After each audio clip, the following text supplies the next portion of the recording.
And you're going to see that a lot of what we've already talked about in the fluid and electrolyte section is applicable here, okay? Now, burns. The risk of death increases in the very old and the very young. The very old and the very young. Now, let me talk about that for a second. You know, when you're older, you don't have as much sub-Q fat. So, therefore, the burn can go deeper, can it? But when you're talking about a child or someone very young, you're talking about body surface area.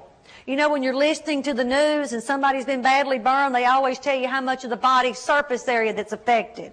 The greater the surface area affected, the greater the chance of death, which we're going to talk more about that. But let's pretend we have an adult who was burned their entire left arm and a baby that's burned their entire left arm. Which burn covered more body surface area? The baby, okay? And the greater the surface area affected, the greater the chance of death. Now, where do most burns occur? At home. At home. So we have to think about safety things here. Covering electrical sockets, making sure the hot water heater's not set too high, things like turning pot handles inwardly on the stove, not putting hot things on a table with a tablecloth because a toddler could pull on it. Safety considerations, okay? Now, after a burn, many different pathophysiological changes occur, and of course, I want to know why, because we've already said why is the key to critical thinking and application questions, and that's what A through G are going to tell us. Now, A, why does plasma seep out into the tissue? I bet your teacher said increased capillary permeability. Capillary permeability. Now, what does permeable mean? It means it's leaking. The heat has damaged the vessel, so leakage is occurring out of the vascular space. Out of the vascular space into the tissue. That's why burn people get so swollen and edematous, because their fluid is leaking out. But also, as that fluid leaks out, what is happening to the vascular volume? It's going down, really getting shocky. Now, when does the majority of this occur? I'm talking about the leaking out now. First 24 hours. The first 24 hours. That's why during the first 24 hours, the patient can become almost unrecognizable. Because one minute you look at them, and then they're just look like they're been badly burned. Then you come back 8 hours later, and all their fluid is gone out. They're just swollen terribly. Now, why does the pulse increase? Because anytime you're in a fluid volume deficit, pulse increases, right? What's your heart trying to do? Compensate and pump what little you have left around. Why does the cardiac output decrease? Because there's less volume to pump, or fluid. Less fluid to pump out. Less volume to pump out. Why does the urine output decrease? Because the kidneys are either trying to hold on or they aren't being perfused. Now, why is epinephrine secreted? Well, it's going to make you vasoconstrict to shunt blood to vital organs. Hey, now when you first become burned and you come in contact with all of this heat, you're going to vasodilate, which makes your pressure drop. That's why we were built to have these stress hormones like epi and norepi, because it makes you vasoconstrict, we said. Now, why are ADH and aldosterone secreted? See if you and your friend can fill in those blanks.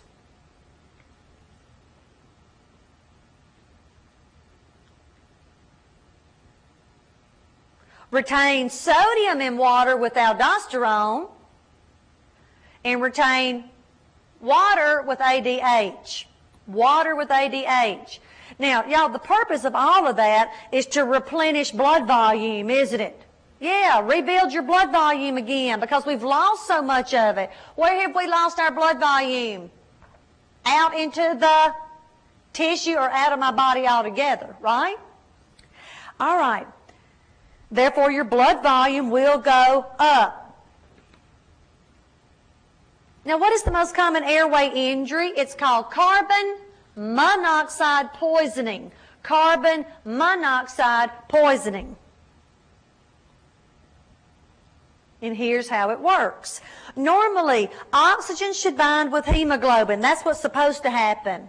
Carbon monoxide can run much faster than oxygen, therefore it gets to the hemoglobin first and binds. Well, can oxygen bind now? No, there's no room for it. So basically, with carbon monoxide poisoning, what's happening is this. You've got two things in a race, oxygen and carbon monoxide. All right? Who's faster? We've already said carbon monoxide, but you put oxygen on this person, okay? Like 100% O2. You put 100% O2 on them, and you're putting 100 more oxygens in the race than carbon monoxide, right? Yeah, increasing the probability that who's going to get there first? An oxygen, simply because there's just more of them, you see.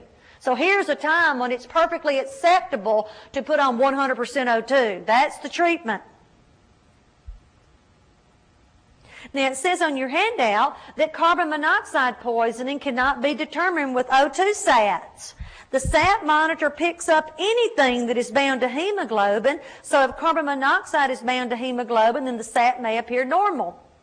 Okay? Another test they may do is a carboxyhemoglobin, which is a blood test to determine carbon monoxide poisoning. Okay? Well, now the patient is hypoxic, and the treatment's 100% O2.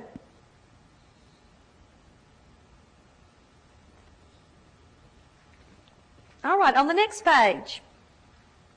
From this information, do you think it would be important to determine if the burn occurred in an open or closed space? Yes. When you see, because y'all think about it, if you were burned in a closed space, you will have inhaled more what? Carbon monoxide. Carbon monoxide. When you see a patient with burns to the neck, face, chest, you had better think what? Airway.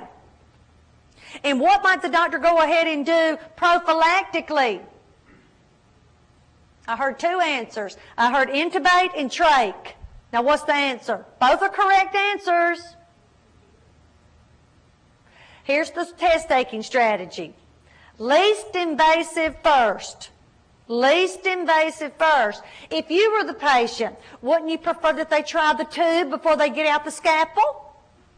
Yes. So intubate first, then trach would be a second option. Both answers are correct, y'all. But you've got to go for the least invasive first. You know, there's a chance when they start trying to put down that ET tube that it won't go down because so much swelling has occurred. Then they're going to have to trach the patient. Okay? A patient is burned over 40% of their body. How do you think this is determined? It's called the rule of nines. The rule of nines. Rule of nines, which is an estimate of the total body surface area burned. An estimate, right? So here's where you get to memorize some numbers, okay? Now, the head counts how much? 9 each arm, 9 each leg, 18 anterior trunk, 18 posterior trunk, 18, and the only one people always remember consistently across the United States, genitalia, 1 point. I'm sorry, it's 1 point, okay?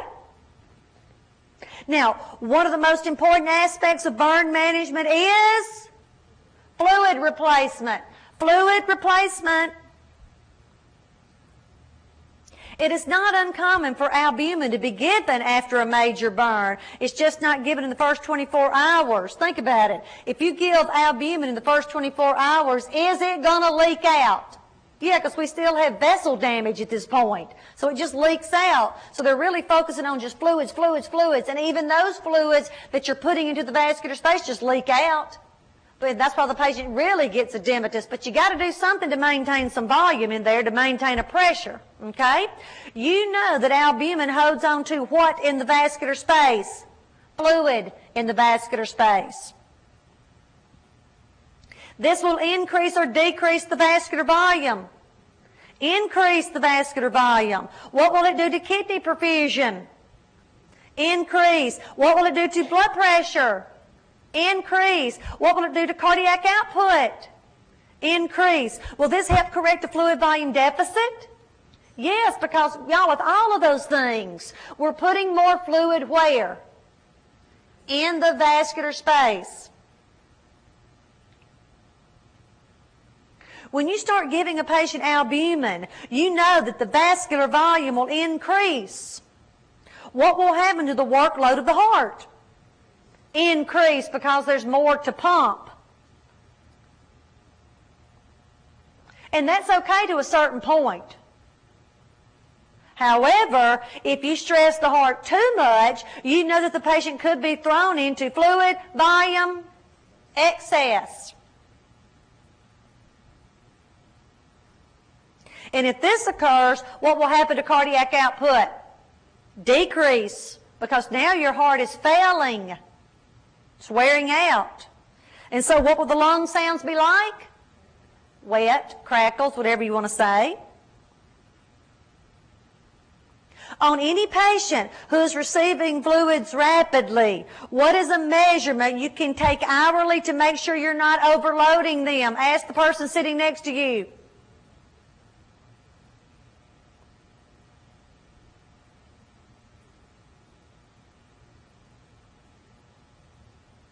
And notice the hint is heart. I know if it said heart, you didn't just say hourly outputs. That didn't even come into your mind, I know. CVP is the answer. CVP. Now here's the deal with the CVP. Anytime you're giving fluids fast, it's a wonderful thing to have a CVP. Because you can look at that right atrial pressure. That's the same thing as CVP, RAP, right atrial pressure. And if you see that number, that CVP number, go up too fast, all you've done is filled up the right atrium. When that number goes up too fast, all you've done is filled up the right atrium with fluid.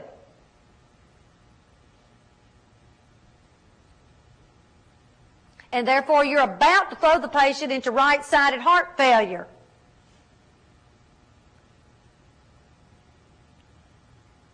That heart can't keep up with the volume that you're putting in, so it just starts building up, building up. Well, that's right-sided heart failure about to happen. So anytime you're giving fluids fast to somebody, if you have a central line, check that CVP often, because if it jumps up too fast, you're throwing them into right-sided heart failure. But a lot of people will think, well, the number's up, so we must have hydrated them. No, all you've done is filled up the right atrium and made the number go up. Is it important to know that the burn occurred at 11 p.m.? Yes. Why? Because you know that fluid therapy for the first 24 hours is based on the time the injury occurred. Underline injury occurred, not when treatment was started. You've got to know the time the injury occurred because of the common rule at the top of the next page. Calculate what is needed for the first 24 hours and give half of it during the first 8 hours. They call that the Parkland formula, and I had that listed on your handout. Y'all, you're giving half of the total volume when? In the first 8 hours. So if you've got somebody who was burned at 12 o'clock and they don't make it to a hospital until 2 o'clock with no fluid replacement, we've already lost 2 hours of fluid replacement, haven't we? We only have 6 hours left to get half of that volume in, don't we? Okay, that's why the time that the injury occurred is most important. Now, to calculate fluid replacement properly, you also need to know the patient's weight and total body surface area affected. Now, the only reason I even have that on there is this. Different doctors will use different formulas for fluid replacement. Okay? And so different formulas want different numbers to plug into the formula. Now, if a patient is restless, it may mean fluid replacement is inadequate. It might mean pain, or it might mean hypoxia. It might mean all three of them. Out of those three answers, which one takes priority? Hypoxia, because that is the one that will kill you. Now you're catching on. Now, let's think about this for a second. If you've got somebody that's hypoxic, well, first of all, let's go back to the first semester of nursing school. Y'all all remember Maslow's triangle, don't you? Yes. And your teacher told you that on the bottom of the triangle that Air, like air, food, and water, those are your lower level needs. But your teacher told you that lower level needs come first. Your air, food, and water. Airway, that's why you always pick airway for everything, right? Okay. On NCLEX, pain is a higher level need. And your teacher told you that higher level needs come later. Rule, pain never killed anybody. Pain won't kill you. Now, if you're the patient, pain's a pretty high priority for you. But when you think like NCLEX is about keeping people alive, and pain never killed anybody. Now, why is this important? Because what if you have a question on NCLEX where you're coming out a report and you've got 4 patients to go see, and it says, which patient will you go see first? They're always going to put somebody in pain because they know new nurses are like, pain, you got to deal with that. Before you pick the pain, you look for something more life-threatening, like somebody going into shock, ICP going up, blood sugar dropping. You see what I'm saying, y'all? Pain will not kill you. You think it's going to kill you, and yes, pain can be a sign of worse things to come. But if it says which patient takes priority, before you pick pain, you better look for something more life-threatening. Now, am I saying as nurses we ignore people in pain? No, I'm saying if you want to get the question right on NCLEX, you go see the life-threatening thing first and send somebody else to relieve the pain. You still deal with it, okay? All right. Now, if you had to pick, which of the following would you choose to determine if a patient's fluid volume was adequate? Their weight or urine output? Here we're going to pick urine output with burns. Y'all, all other times, daily weights would be my favorite answer. Now, here's what I always say. 99% of the time, daily weights are an excellent indicator of fluid volume status. Did you hear what I said? I said 99% of the time, weight is an excellent indicator of fluid volume status. Just not right here. This is the exception to the rule. Now, why is this a different time? Because in the burn patient, are you really putting the fluid to them fast? Yes, you're putting fluid to them. So what are you doing to their weight? I'm making their weight go up. So that's why weight isn't as good an indicator as the urine output here. Our patients' respirations are shallow. You know they are retaining what? CO2. Therefore, which acid-base imbalance will they have? Respiratory acidosis. Our patient was given only 5 milligrams of morphine when the order was for a max of 10. Why did the nurse do this? Well, the nurse might have been worried about the respiratory rate, for one thing. But also your teacher told you that you only give the smallest amount necessary to relieve the pain, right? Yeah, the smallest amount of narcotic necessary to relieve the pain. That's a standard.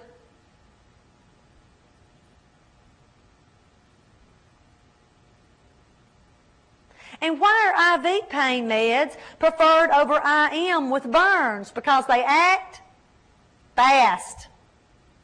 They act fast. But also, you know that for an IM to even work, you've got to have a good muscle with good circulation. Do you have that with badly burned patients? No. Okay, so an IM's not going to do us much good anyway here.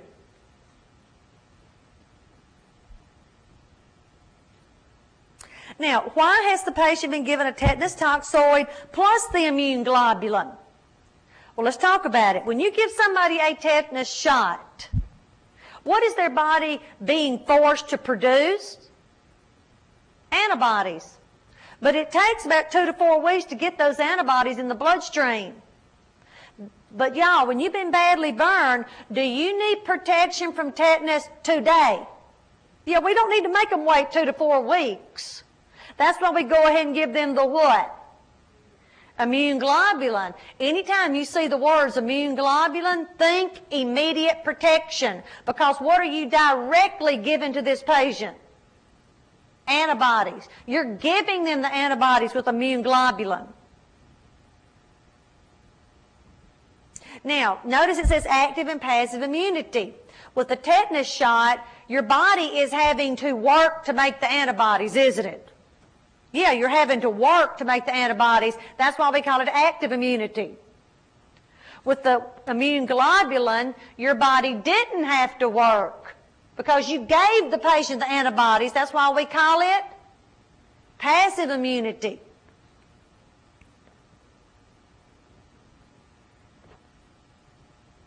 Do you think there's more death with upper or lower body burns? Upper because of my airway, respiratory system. Now, a patient has a circumferential burn on their arm. What does circumferential mean? Goes all the way around and cuts off my circulation.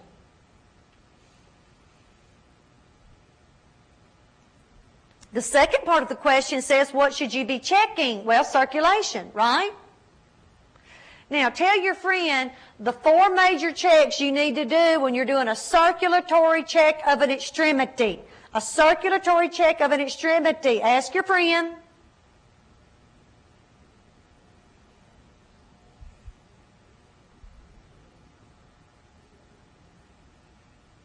Skin color,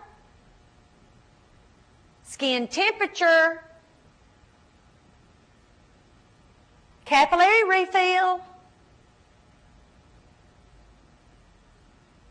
and the priority assessment is a pulse. Priority assessment is a pulse. Skin color, skin temperature, capillary refill, pulse. Now, if your friend said turgor, you tell your friend that turgor is a hydration check, okay? And if they said sensation, that's true. Sensation is a sign of a circulatory problem, but I just like to reserve that one, sensation, for when I'm doing a neurovascular check, like with orthopedic injuries, okay? All right, because that one can be nerve or it can be circulatory. So in this class, when I say do a circulatory check, that means skin color, skin temp, capillary refill, pulse, okay? Now, if a patient's vascular checks in the arm are bad, the doctor may do what procedure to relieve the pressure? Escharotomy. I'll spell it. Escharotomy. E-S-C-H-A-R-O-T-O-M-Y. Now, in a minute, we're going to talk about another type of escharotomy where they're removing dead tissue. Okay? The purpose of this escharotomy is to relieve the pressure, to restore the circulation. Relieve the pressure, restore the circulation.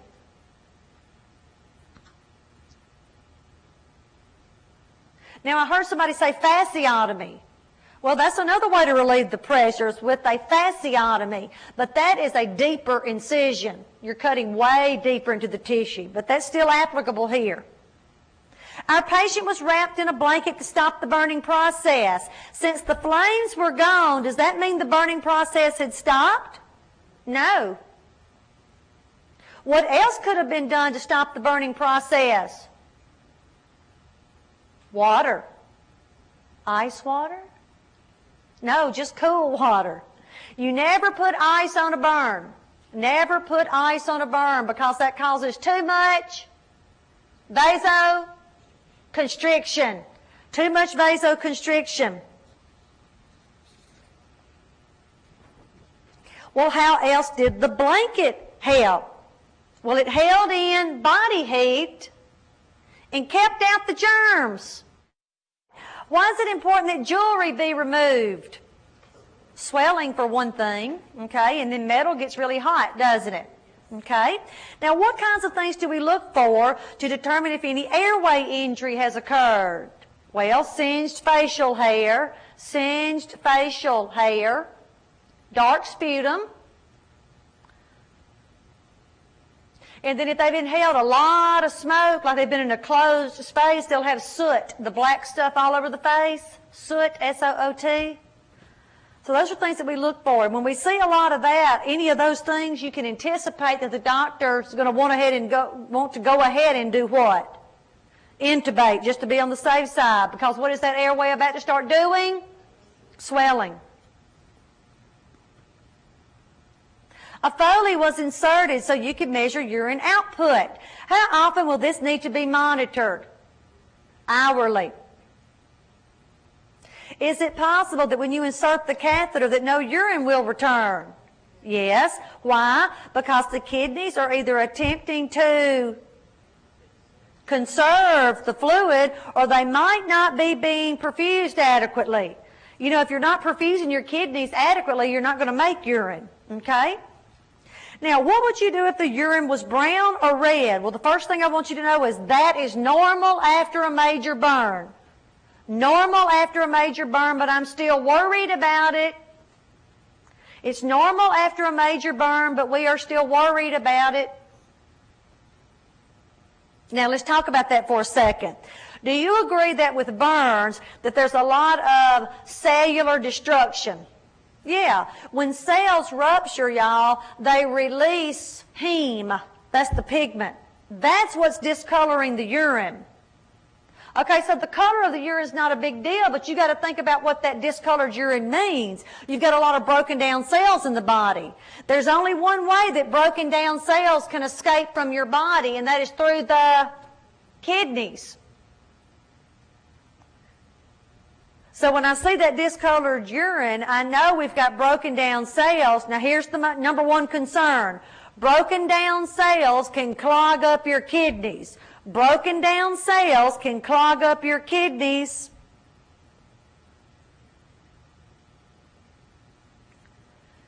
And now I have to worry about renal failure, don't I? Yes, we have to worry about renal failure. So when we see that dark urine, we know we've got some kidneys that need flushing out, don't we? Got to get those broken down cells out. Now, if there is no urine output, or if it is less than 20 cc's per hour, what would you start worrying about? Same thing. Renal failure. Renal failure. Now, what drugs might be ordered to increase kidney perfusion? Well, the doctor may order some Lasix. You see, we're trying to save the kidneys. The confusing part here is this.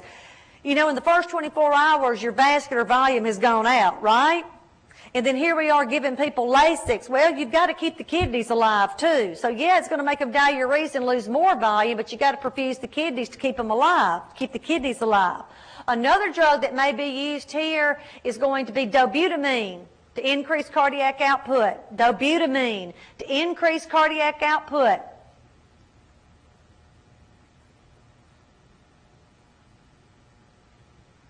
And you know that anytime you're increasing cardiac output, you're perfusing your kidneys more, aren't you? Yeah, perfusing your kidneys more. After 48 hours, the patient will begin